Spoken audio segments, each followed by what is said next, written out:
নজর রাখবো পরের খবরে। মুর্শিদাবাদ নিয়ে রাজ্যপালের রিপোর্ট, স্বরাষ্ট্র মন্ত্রকের রিপোর্ট পাঠালেন রাজ্যপাল। প্রয়োজনে কেন্দ্রের হস্তক্ষেপের সুপারিশ, পরিস্থিতি হাতের বাইরে গেলে রাষ্ট্রপতি শাসনের সুপারিশ। মুর্শিদাবাদ মালদহে স্থায়ী বিএসএফ ও সিএপিএফ আউটপোস্টের সুপারিশ। রাজ্যপাল সিভি আনন্দ বোস মুর্শিদাবাদের ঘটনার পর তিনি পরিস্থিতি সরেজমিনে খতিয়ে দেখতে গিয়েছিলেন মুর্শিদাবাদ এবং পার্লালপুর, যেখানে ডিটেনশন ক্যাম্পে মুর্শিদাবাদের মানুষজন আশ্রয় নিয়েছিলেন, সেই ক্যাম্পেও গিয়েছিলেন তিনি। কথা বলেছেন সেখানকার সমস্ত ঘরছাড়া পরিবারের সঙ্গে এবং তারপরেই রিপোর্ট পাঠালেন রাজ্যপাল সিভি আনন্দ বোস। স্বরাষ্ট্র মন্ত্রকের রিপোর্ট পাঠালেন রাজ্যপাল। প্রয়োজনে কেন্দ্রের হস্তক্ষেপের সুপারিশ করেছেন রাজ্যপাল। এরই পাশাপাশি পরিস্থিতি হাতের বাইরে গেলে রাষ্ট্রপতি শাসনের সুপারিশ। মুর্শিদাবাদ মালদহে স্থায়ী বিএসএফ ও সিএপিএফ আউটপোস্টের সুপারিশ। এই বিষয় নিয়ে কি বলেছেন বিজেপি নেতা সজল ঘোষ এবং কৌস্তব বাগচি, শুনুন। শুধু মালদা এবং মুর্শিদাবাদ বলে লাভ নেই। মালদা মুর্শিদাবাদ দুটো ঘটনা 2 মাসে ঘটেছে বলে আপনারা এই 2 মাসের কথা বলছেন। পুরো পশ্চিমবঙ্গটা মালদা মুর্শিদাবাদ হবার অপেক্ষায় আছে। পুরো পশ্চিমবঙ্গটা মালদা মুর্শিদাবাদ হবার অপেক্ষায় আছে।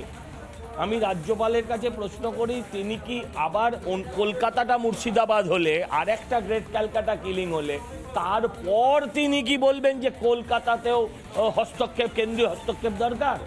পুরো রাজ্যটারই অবস্থা একই। গোটা রাজ্যের যা পরিস্থিতি, শুধু মুর্শিদাবাদ মালদা জুড়ে না, এই গোটা যা রাজ্যের অবস্থা, তাতে করে গোটা রাজ্য জুড়ে পুলিশ প্রশাসন এই রাজ্যের আইন শৃঙ্খলা ট্যাকেল করতে পারবে না। তারা শুধুমাত্র সরকারের দলদাস হিসেবে কাজ করছে।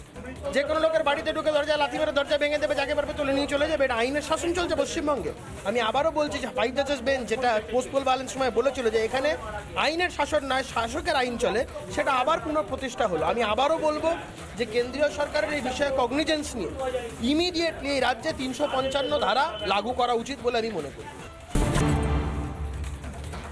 এরই পাশাপাশি যে খবরের দিকে নজর রাখবো, পহেলগাঁও কাণ্ডে জঙ্গিদের শাস্তির দাবি। জঙ্গিদের শাস্তির দাবি। নিহত সমীর গুহর স্ত্রীর স্বামীকে খুনের পর মোদির লোক বলেছিল জঙ্গিরা আমাদের কলমা পড়তে বলেছিল, এমনটাই মন্তব্য করলেন তিনি। পহেলগাঁওয়ে জঙ্গিদের শাস্তির দাবি জানাচ্ছেন এবার সমীর গুহর স্ত্রী। জঙ্গিদের শাস্তির দাবি। নিহত সমীর গুহর স্ত্রী স্বামীকে খুনের পর মোদির লোক বলেছিল জঙ্গিরা, ঠিক এমনটাই বলতে শোনা গেল তাকে। জঙ্গিরা আমাদের কলমা পড়তে বলেছিল, এমনটাও বললেন তিনি। পহেলগাঁও কাণ্ডে জঙ্গিদের শাস্তির দাবি জানাচ্ছেন এবার নিহত সমীর গুহর স্ত্রী। পহেলগাঁও কাণ্ডে সেই সময় ঘটনাস্থলে ছিলেন তিনি এবং সেই ঘটনার বিবরণও তিনি দিয়েছেন বারবার। কি ভয়াবহ সেই স্মৃতি।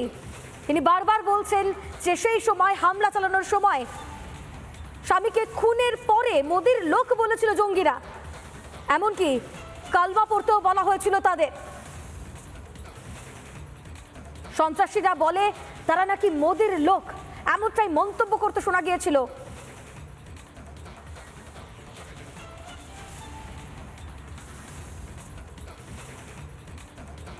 জাস্ট ভ্যালিতে তখনই আমরা গেছি, মানে আমরা যাচ্ছি 3 জন, 15 থেকে 20 মিনিটও হবে না বোধহয়, ছবি তুলছিলাম। তখন ওই সময় হঠাৎ করে ফায়ারিংয়ের আওয়াজ হচ্ছিল ওপেন এয়ারে। তখন আমি আমার হাজব্যান্ড একজনকে দোকানদারকে জিজ্ঞাসা করলো যে কিসের আওয়াজ হচ্ছে, কিসের আওয়াজ হচ্ছে। তখন উনি বললেন যে ওখানে বাঁদর তাড়ানোর জন্য এরকম ওপেন এয়ারে ফায়ার করা হয়।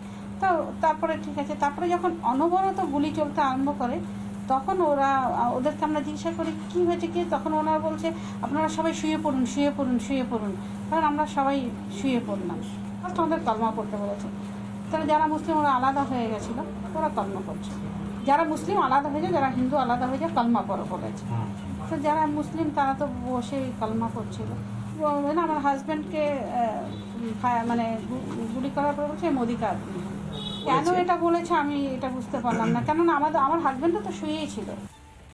নানা ধরনের কন্টেন্ট দেখার জন্য লাইক করুন, শেয়ার করুন আমাদের ফেসবুক পেজ, সাবস্ক্রাইব করুন আমাদের ইউটিউব চ্যানেল। পাশাপাশি অন্যান্য ব্রেকিং নিউজের জন্য অবশ্যই চোখ রাখুন রিপাবলিক বাংলায়।